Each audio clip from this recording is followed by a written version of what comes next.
今日同大家介紹嘅呢一個嘅新 townhouse 咧，咁佢咧係大家都喜歡嘅。佢係一個全新嘅2層 townhouse 啦。佢位於咧係一個好學區嘅一個地段啦。中學咧就係 R.C. Palmer 啦，而小學咧就係 The Back Elementary 嘅。分數排名咧喺 Richmond 甚至乎成個 BC 省咧都係好唔錯嘅。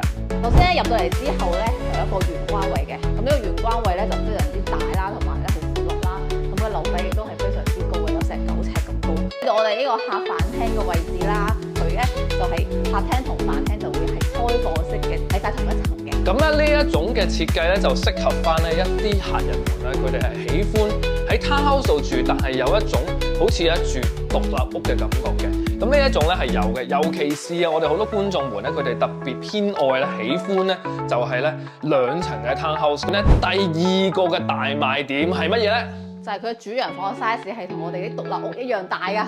咁啊可以睇到咧，佢呢一個嘅發展商咧，其實係都做咗唔少嘅一啲嘅 detail 位喺度啦，包括咧我哋喺 townhouse 度少見嘅假天花，你要加成本落去。咁啊，尤其是而家好多 townhouse 咧。